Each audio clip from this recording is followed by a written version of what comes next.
Bom dia, pessoal, mais um meio-dia sem meias palavras e hoje o assunto é jejum intermitente. E será que o jejum só faz bem mesmo para o processo de emagrecimento? Tem muita gente que me pergunta, Sibeli, eu não faço jejum, mas estão falando que é tão bom para tanta coisa? Vamos lá? Vamos falar sobre coisas sérias com respaldo científico? Nesses últimos anos, muitos estudos têm saído sobre jejum intermitente. É impressionante a importância que tem se dado ao tema, não só em relação ao jejum intermitente, mas também a restrição calórica. O que é a restrição calórica? É a gente tentar comer cada vez menos. Como é que isso funciona? Quais são os benefícios provados do jejum intermitente? Quando a gente faz o jejum intermitente, a gente vai estimular uma série de substâncias dentro da célula, uma que é muito importante, muito estudada hoje, que é a sirtuína, que nada mais, nada menos pode fazer mitocondriogênese. O que é isso? Surgimento de novas mitocôndrias. Opa, nós já conversamos aqui que mitocôndria é aquela estrutura dentro da célula que faz o gasto energético. Tudo relacionado à mitocondriogênese vai ser extremamente positivo para a célula. Mas quem dera os benefícios do jejum parasse por aí. Quando a gente faz um jejum intermitente, o nosso corpo, ao invés de queimar glicose como fonte de energia, ele vai começar a queimar gordura. E nessa queima de gordura como fonte de energia, nós vamos produzir corpos cetônicos. Um desses é o hidroximetilbutirato. O hidroximetilbutirato já tem respaldo científico dando suporte ao que eu vou falar. Ele vai ajudar uma coisa chamada Brain Neurotrophic Growth Factor, que é um tipo de fator de crescimento neuronal. Então nós já temos estudos mostrando que o jejum intermitente pode ser responsável pela melhora da cognição, pela melhora da memória, por uma série de ações neurológicas, melhorando aí o nosso funcionamento cerebral. Nossa, mas não para por aí não, gente. O jejum intermitente, ele vai estimular a célula num processo de autofagia. O que é a autofagia? É a célula destruir ou reparar aquela célula danificada. Ele também vai restaurar e reparar mais o nosso DNA celular, o código de defesa genético. Nosso código genético que está dentro da célula vai ser mais eficazmente reparado no estado de jejum intermitente. Além disso, o jejum intermitente pode fazer algumas mudanças metabólicas, principalmente na via de sinalização de mTOR.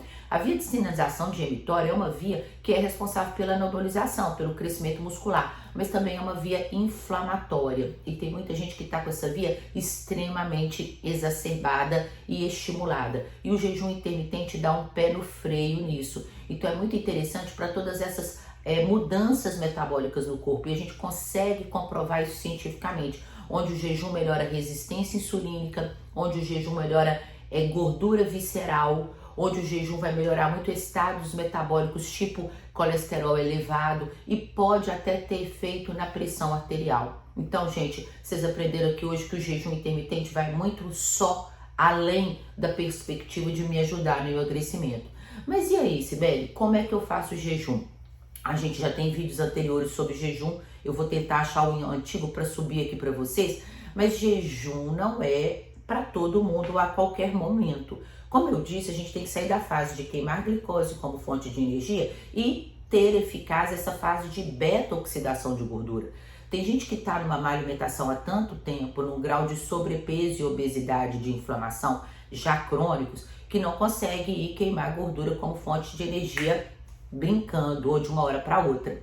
E aí vai ter muita dificuldade, vai ter dor de cabeça, vai até passar mal, ter crises mesmo de fraqueza. Então isso tem que ser colocado lentamente. Então, se você está numa situação em que você acha que a sua situação de saúde está mais comprometida, discuta com o médico de confiança se o jejum seria interessante para você. Como começar o jejum? Gente, esquemas de jejum estudados e para dar respaldo científico a isso que eu falei, existem vários. 2 vezes na semana, 3 vezes na semana, 4 vezes na semana, então isso varia. Outra forma que varia é quantas horas. A gente tem jejum de 14 horas, de 16 horas, até de 24 horas. O que eu acho mais interessante é primeiro tentar fazer pelo menos um descanso com o seu corpo de 12 horas noturnos. Então, a gente sempre está nesse estado muito alimentado. Tem gente que vai jantar 10, 10 e meia da noite, levanta às 6 e meia da manhã e já quer comer um pãozinho com café com leite. Então, a gente muitas das vezes não tem deixado o nosso corpo descansar por 12 horas. Então, primeira coisa, coloque um plano na sua vida de dar descanso alimentar ao corpo por 12 horas. Coma às 8 horas e tente, se você for comer de novo, às 8 horas da manhã. Isso não é considerado um protocolo oficial de jejum intermitente, mas isso já começa a recolher do seu corpo uma ação de reparo, de beta-oxidação de gordura um pouquinho mais eficaz. Saindo desse primeiro estágio, aí sim você já está preparado a fazer um jejum de 14 horas. 14 horas, interessante, é você comer até 6 ou 8 horas da noite e no outro dia, né, só for fazer uma refeição por volta de 8 ou 10 horas da manhã, dependendo aí da última hora da sua refeição. Gente, importante no jejum intermitente é não deixar de consumir líquido. O consumo de água não deve ser deixado para trás, pelo contrário, ele deve ser estimulado. E às vezes, se você quer consumir um chá que não é adoçado ou café puro sem adoçar, isso aí também é permitido. Outras substâncias têm que ser discutidas, porque elas podem quebrar o jejum. Por exemplo, glutamina, que é um suplemento bem interessante para a imunidade, que a gente usa pela manhã, ela vai quebrar o jejum. Mas as suas cápsulas de suplementos, em geral, não quebram o jejum. Se você tem costume de tomar alguma coisinha de manhã e está com medo de quebrar o jejum, faça essa coisinha, né, essa glutamina ou esse pré-treino mais próximo da hora que você for comer. Está satisfeito, está tranquilo, está feliz em 3 vezes por semana, 14 horas, está bem adaptado? Você pode aumentar esse jejum para 16 horas, talvez também 3 vezes por semana.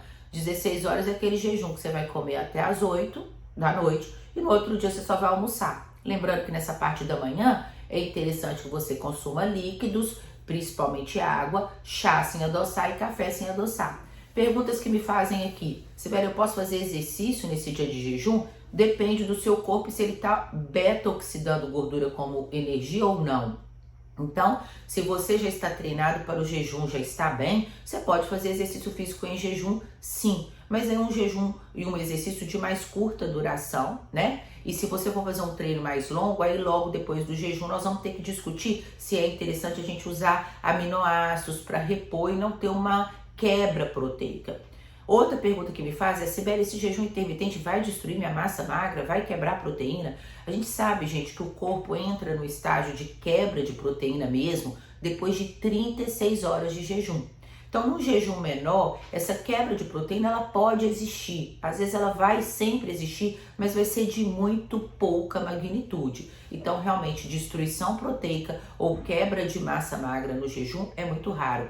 E terceira pergunta que as pessoas também sempre me fazem: Sibeli, eu vou entrar nesse jejum e eu quero ter perda de peso e eu não estou observando.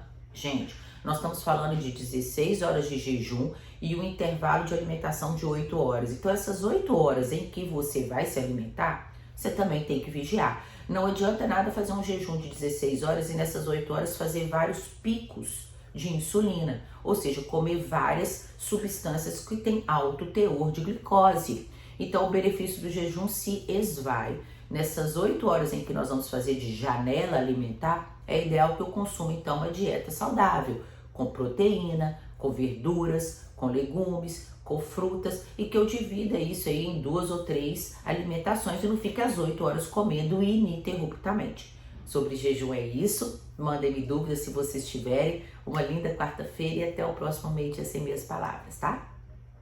Fiquem com Deus.